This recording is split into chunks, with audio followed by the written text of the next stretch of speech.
Hi viewers, welcome to Padmavathi kitchen. இன்றைக்கி வந்து குருமா செய்யலாம். குருமா வந்து கொத்தவரங்காய் குருமா பண்ண போகிறோம். கொத்தவரங்காய் 150 கிராம் நல்லா பொடியாக கட் பண்ணி வச்சுக்கலாம்.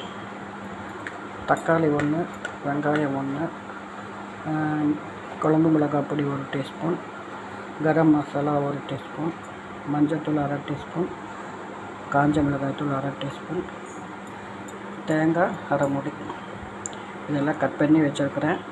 இப்போ அரைக்கிற பொருளெல்லாம் வந்து மிக்சியில் போட்டு நல்லா நைஸாக அரைச்சி எடுத்துக்கலாம்.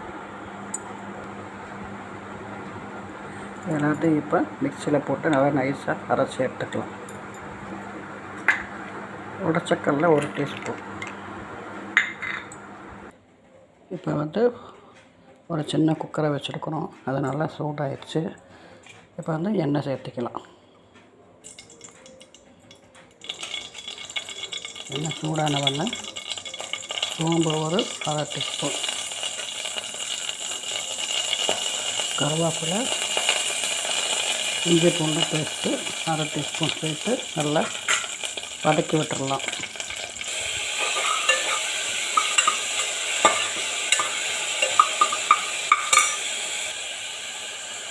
இப்போ பச்சை வாசனை போகிற மாதிரி நல்லா வதக்கி விட்டாச்சு.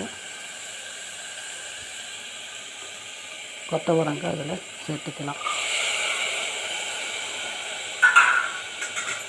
இது நல்லா கலந்து விட்டுக்கலாம்.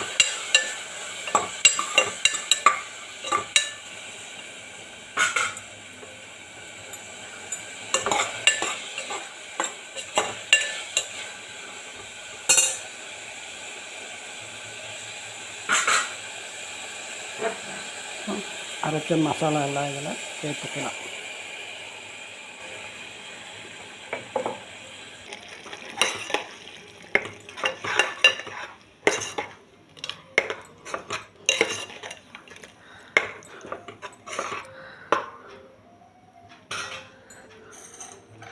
இப்போ இதிலேயே வந்து உப்பு 1/4 டீஸ்பூன் இதையும் நல்லா கலந்து விட்டுடலாம்.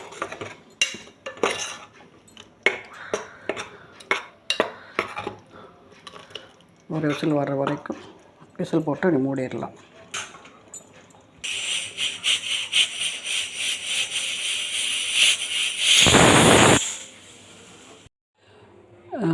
கொத்தவரங்காய் குருமா வந்து ரெடி ஆயிடுச்சு. பாருங்கள் எப்படி இருக்குன்ட்டு. ஓகேங்களா? இது வந்து ரொம்ப சூப்பராக இருக்கும். உடம்புக்கு வந்து அவ்வளோ ஹெல்த்தி இது வந்துட்டு. ஓகேங்களா? இப்போ வந்து இதுக்கு மல்லித்தலை துவைக்கலாம். மல்லித்தலை போட்டுக்கலாம். கொஞ்சோண்டு போட்டு நல்லா கலந்து விட்டுக்கலாம்.